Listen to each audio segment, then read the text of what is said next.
Welcome back, everybody. Rodrigo here with another episode for Asheville Real Estate News.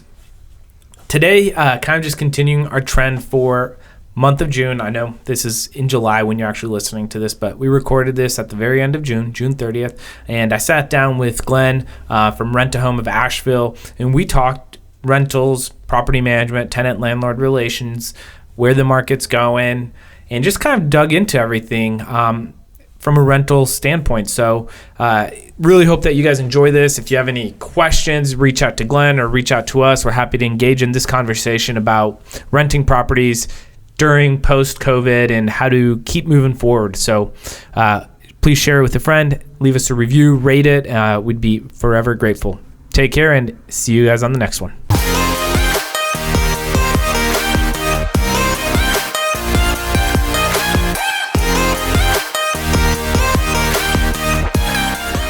Well, Glenn, welcome to the show. It's great to have you back on, and this is our second attempt for the same podcast now. Yeah.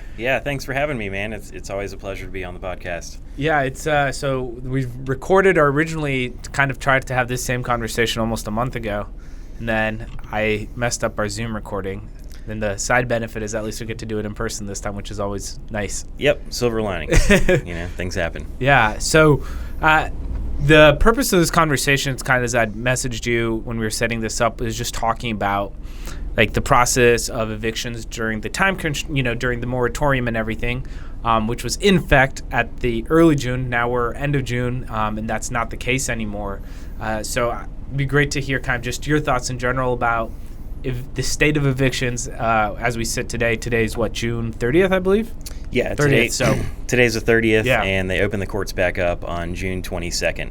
So I feel like they're doing a pretty good job of getting through the backlog of evictions. Mm-hmm. They're setting 2 people at a time for one court time. Wow. So it slowed things down a little bit. I had a 2 o'clock court time, and I didn't get in there till about 2:20. But when we got in there, everything was really efficient, and the court date really wasn't all that far out. So how far out was it? Sorry. I filed one on the 22nd, and in Buncombe County, I got an early July date. Oh, that's not so too terrible. Just a couple weeks, yeah. I know when we talked early June, you shared the story about the tenant who'd been in there since I think it was like end of January, early February without paying. Yeah. And is that still going on, or now that courts have opened up, have you been able to kind of resolve some of those? Because that was a pre-COVID issue, right? It had nothing to do with COVID. So. Right, exactly. So that one was filed way back before COVID even hit. So we actually went to court for that on June 23rd, like the day after they opened up. Okay. So we got our judgment, and now we're just waiting to file the writ of possession and finish out the rest of the eviction process. Have you found that have you gone back into the court system that are they, I know you said it was efficient. Do you think that they're handling, does it feel like there's a lot of volume that they're working through, or? Yes, yeah? Okay. It does. Yeah, there were a lot of people waiting, and there were people waiting when I got there, and there were people showing up as I was waiting. Yeah. So they're stacking in as many as they can to try and get through it. I don't know. Do you talk to other property managers? Is there any rumors on the street about how many evictions people had gotten stacked up over the last few months, percentage wise of people's portfolios or anything like that? I do talk to other property managers. We haven't really discussed that. There's so many relief programs out there that a lot of tenants, even if they couldn't make the payment through unemployment or stimulus checks or something like that, there's Swannanoa Christian Ministries and Buncombe County Rent Relief, Eblin Charities, things like that, where tenants can get relief from other places. So really, if the tenant tries hard, they can avoid evictions and make the payments. Yeah, and I know we've talked about this before, but just if there's some communication that starts early. Absolutely. Typically, I know on our end, as landlords, we always are oh, you're talking to us. How do we help? What do you need? Let's get documentation to whatever that needs to happen. When you're behind the 8 ball, it's always a little bit more frustrating, though. Right, yeah. And landlords don't want to lose their tenant, everyone wants to work with their tenant. You just have to communicate. Yeah. Why do you think there's communication breakdowns sometimes? Have you any, because... Well, what's the context, right? How many properties do you all manage and stuff? And then, answer that question as far as why do you think there's communication breakdowns that happen? Okay. So we manage probably 135. Yeah. And we do marketing for about another 100. And I'd say some tenants just don't like to communicate with us, period, regardless of what the issue is. I think others are, maybe they have a dog or someone living there that they're not supposed to, so they don't want the landlord to find out. Others, they don't want to get blamed for like a sink leaking or something like that, which oftentimes it's on the landlord anyways, so they'd really rather just hear about it so that they can fix it and keep their house in good condition so that, it doesn't cause more expensive maintenance down the road. But it's definitely in the tenant's best interest to be communicating with their landlord, so I'm not sure why some of them choose not to, but I'd say it's probably, I don't know, maybe fear of not wanting the landlord to come walk through the house. I don't know. I think so. I was just thinking about it as I asked you because I've never really thought about this. Actually, this is kind of like off the cuff, but it was like, well, why would there be that hesitation? Is it like, I mean, housing's really primal, right? So like maybe there's that, I don't want to do anything to mess up my situation or anything like that. But man, I was like, now I feel like as landlords, it's like, okay, now what do we do to get them to feel more comfortable or something? I gotcha. Yeah. Well, a lot of people just don't like confrontation, so they don't want to discuss a problem with the house or an inability to pay, which I can understand that fear. Well, it's uncomfortable. Yeah, right. Yeah. Yeah, well, so let's talk about the COVID thing from a property management perspective. Okay. So it's pretty much, it was like, what, half of March, April, May, most of June. Right. How was it from your side of the table as a manager for properties and whatnot?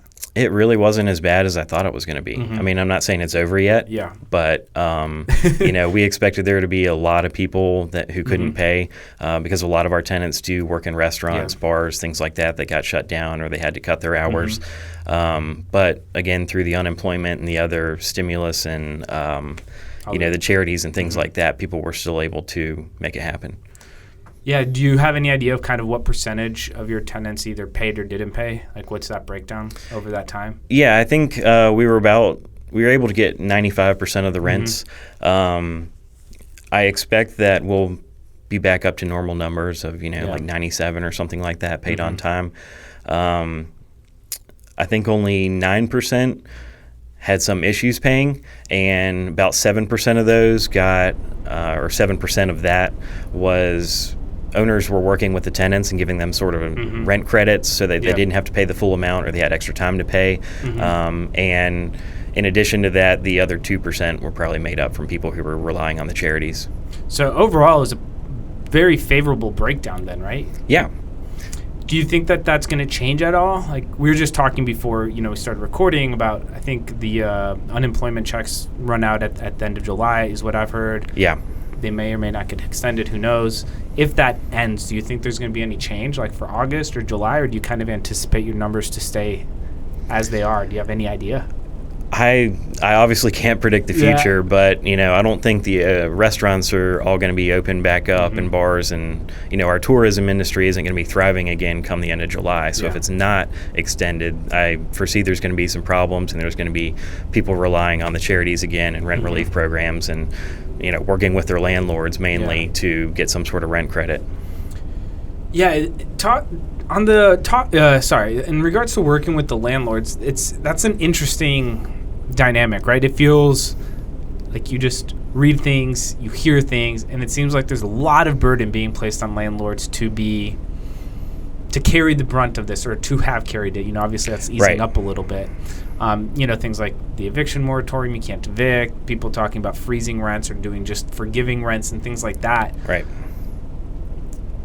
Is that like, it seems like that was just a scapegoat, like that was the easy fix. And as a landlord, I was like definitely a little like frustrated. It's like, whoa guys, like let's slow down and let's think about this a little bit as far as what this is going to cause, or what the consequences are going to be.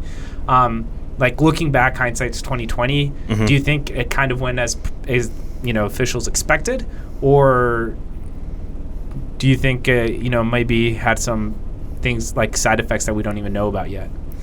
I'm sure there's going to be more side effects that we'll figure out as time goes on. Yeah. It probably largely did go as they expected, but there are some unintended consequences, but I'd say that affects the minority of landlords out there. We did have a couple who, the tenants owed plus $6,000 over that because it had just been so long since we were able to do anything about it legally, and the rent just keeps stacking up. So what happens in that? Like, because you're not recovering that. Like, I mean, I'm guessing a tenant's not going to just show up and be like, all right, here you go, here's $6,000. Right. We hope so. Has that ever happened? Well, actually, with one of these tenants, they did. Really? This was the second time we had filed for eviction on them, and the first time they showed up the night before and paid off their complete balance.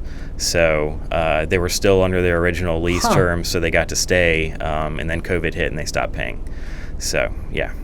Then the lease ended during COVID, so we gave them 30 days notice that their lease was over, so they were basically a holdover tenant at that point and also not paying. So if they show up and pay again, do you have any indication of what your property owner is going to do? Well, we've already discussed it. Doesn't matter what happens? Yeah, exactly. The lease is over, best of luck to that tenant, basically. Yeah, that's always tough. Like, so it was either the first or second rental property I bought, and I had somebody, I was like, very contentious relationship right off the bat. And I was like, hold over, you're gone, you're out of here. Like, hey, well, we'll pay a little bit more. And I was like, okay, great. Like, fine, stay. And then it was like 6 months of just total hassle. And you need a property manager.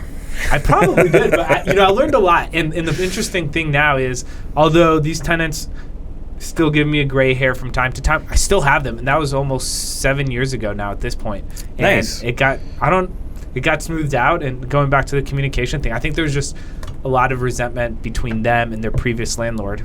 I gotcha. They felt like neglected, and then like started talking, and that, who knows if that's what changed, but I don't know. We were in eviction court twice with them though. Yeah. Wow. Well, you made it through, and you got what sounds like a good tenant if they've been there 7 years and they're all caught up on their payments. Yeah.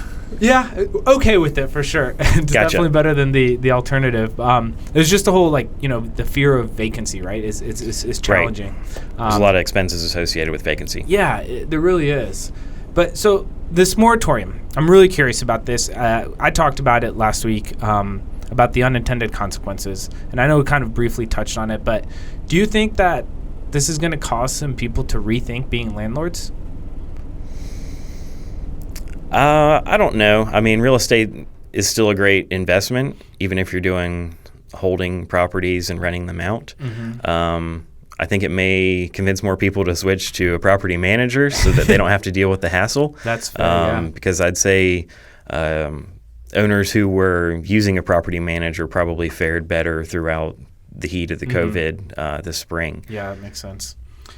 Do you think it's going to change the way you all rent properties moving forward? As far as, I know on our end, we're probably going to look a little bit closer to things, maybe not just go on gut feel and faith and just belief in somebody. Just be like, hey, let's make sure everything's in order, that we check all the reference, just dot those T's and cross the T's, dot the I's. Exactly. And just kind of look a little bit further, which I think is going to make it harder for tenants. But I don't know. Have you guys seen that at all with requests that that your property owners are making or anything like that? A little bit. There's definitely people applying for houses and their only income right now is unemployment. Oh, jeez. So we still do all the background checks and employment verification and income and all that we normally do. Yeah. And we present that to the homeowner. So it's up to them basically how stringent they want to be about credit scores and employment and things like that. If we think they're making a bad decision, we'll definitely let them know. And usually they ask our opinion. Right. So I'd say things really won't change for us as far as the background checks go, because we're still going to be dotting and crossing. But as far as renting properties go, there are a few things that we've implemented from COVID that I think were good that we'll probably keep around, so that people didn't have to come in our office and pay in person or drop off keys, stuff like that. We did like a drop box outside the office so people can drop stuff off. Right. And also for occupied properties, we were doing YouTube videos, walkthroughs, instead of showing them in person, which that's really a big convenience for the tenants who still live there. Yeah. And we try and make their stay as pleasant as possible. So I think we're going to continue to do that even after COVID. I'm sure on your end, that's probably a super convenient. Like instead of running around and showing a property 10 times or whatever it is, it's like just send the video out 30 times or whatever. Right. And it's going to be a little like weed out people, right? A little bit. We really like to show properties in person Okay. That way people get a sense for the neighborhood and where it's located, what they can walk to, and also like the smells and feels of the house, which are important. Yeah. We really don't want to get in a situation where we've signed a lease and collected money and the people show up from out of town and they're unhappy with the house they got. So Has that happened? No, we we do a lot of FaceTime video tours. Yeah. And so we, spend as much time as they want and show them things multiple times from different angles, yada, yada. And we do our best to make the houses in good shape before they actually hit the market. So we haven't had any problems yet, but it'll probably come up sooner or later. With the people that are coming in and out of town like that, do they seem like familiar with the process? Like, have they done it before? Like, I'm just thinking about myself. I would be a little hesitant to pull the trigger on some place I've never seen in person. Like you said, the feels, the sounds of a specific house, the streets, etc. These people are they comfortable? Like, they seem very in tune with the process, or? Most of them say it's like they haven't rented anything in 10 years and they're not familiar with the process. Some of them think they're familiar with the process, but they think it's going to be just the same as it was when they bought a house in Florida, and it's different renting a house in a different state than buying a house even. So a lot of them are unfamiliar with the process, but a lot of them, because there's scarcity in the market right now, a lot of them are willing to take that leap and just rent something sight unseen. Yeah. Well, yeah, the scarcity in the market was kind of perfect lead in. Where do you think things are at right now, and where do you see things going for the rest of this year from a rental standpoint? Rents going up, rents going down, vacancies, etc. I think it's going to be actually pretty similar to last summer. Okay. There's less on the market due to COVID. A lot of people are scared to list, and then a lot of tenants are trying to stay put. As soon as COVID hit, we got a ton of tenants reach out to us asking if they could renew their lease. So there's less on the market, but that means things are just renting even quicker because there's always been more demand than supply around Asheville. Yeah. Do you feel like prices are staying strong then? Yeah, for sure. And things are renting quickly. Like, we put 2 on the web this weekend, and today's Tuesday. We've already got applications on both of those properties. Wow, that's really good. Yeah. Video walkthroughs or in-persons? In-persons. Yeah. So the in-persons people, is it just people moving around Asheville, or are they moving in? Like, do you have a feel for how many people are like local versus coming in out of the area? I'd say it depends on the price range. Yeah. If it's like $1,200 and less, it's usually a local, and if it's up. it's usually somebody from out of town. And how do they feel about rental prices? A lot of them think it's great because they're coming here from like San Francisco. Yeah. And they're like, "Oh my God, this house is huge," And I'm only paying $1,500 for it or whatever. Exactly. Yeah, it's interesting how that contributes to that. There's like a little bit of a disconnect, right, between people, who we've lived here for a long time, and you remember when you're renting the same house for $900, and exactly 5 years later it's $1,300. Yeah. And you're like, what happened? It's going up so fast. Yeah. It's I guess the prices are going to keep going up until, like, what's going to change for that to happen?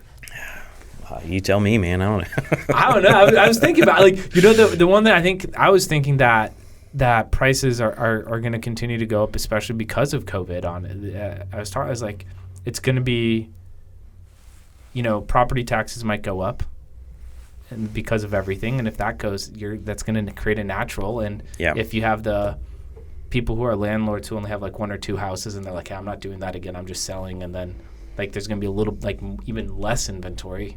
I don't know how it's going to go down for a while, for better or for worse. It just seems like it's an upward trajectory. Yeah, prepare for the worst and hope for the best.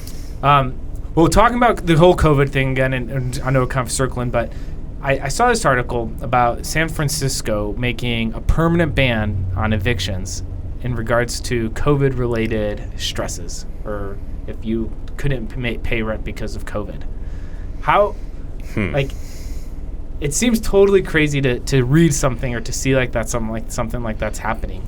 Yeah, there's... What do you do if you're like, is there an out, and like, can you structure, like, just seems like if that happens here, like, what do you do? Because I'd say maybe you could write a clause into your lease that says like a cash for keys kind of deal. Yeah. If that situation arose where they were in breach of the lease, but you couldn't legally evict them. Right. So at that point, that's really your only legal resource to get them out of there is I was like, pay them to leave, basically. Okay, everybody, if that happens here, it's like everybody's on a week-to-week rent.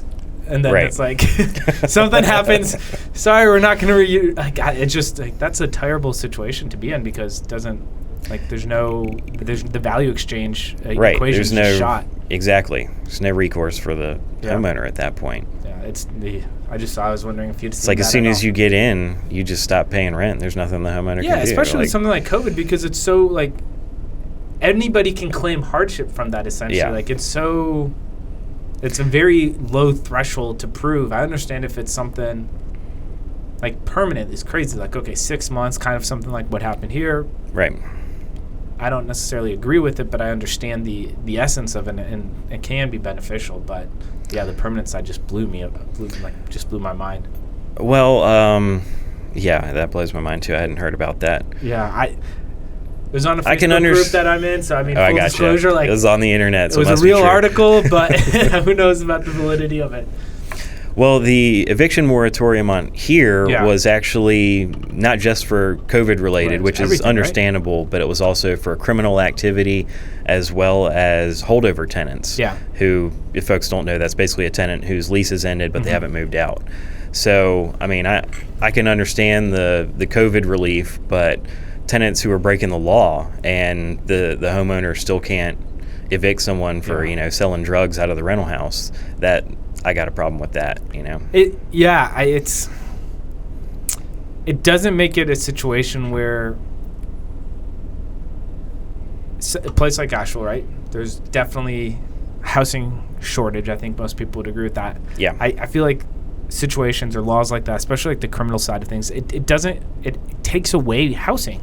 It doesn't help create housing property, volume for people, and it's just, I don't know. It's hard to sometimes understand it when you're in it, I guess. Yeah, I mean, I don't. It's like, why is this happening? I don't want to have to try and run the city of Asheville. I'm sure that's a big task, and I don't understand all the complexities of it. So glad we're not making those decisions. Right, exactly. In my limited experience, these are my thoughts. Oh, it's very much like Monday morning quarterbacking, just sitting back. Exactly.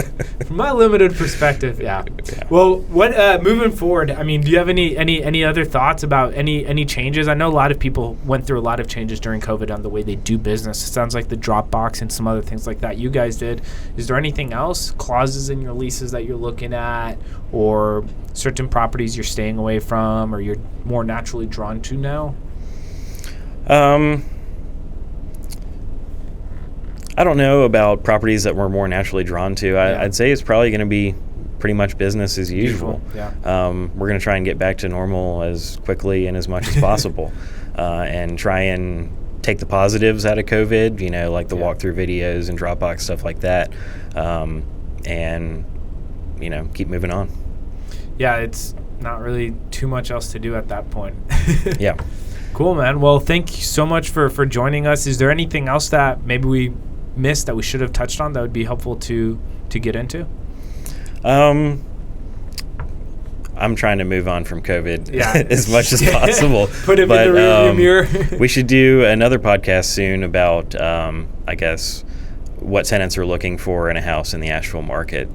What's the teaser for that then? And yes, we should. That would be great. You'd be surprised what tenants are looking for. There's a few things that you can do to your house that probably wouldn't cost a whole lot of money that would really help it rent quicker. Do we get one of those today, or do we have to schedule another? Garages and fenced backyards. Not saying those are inexpensive, but those are huge. Those are definitely selling points for tenants. Very cool. Yeah, well, let's definitely get a podcast scheduled then and talk about, instead of like curb appeal, I guess it's tenant appeal. We can have that conversation. Exactly. And like, what do we need to do to get things to rent quicker? Yeah. Well, Glenn, how do people connect with you?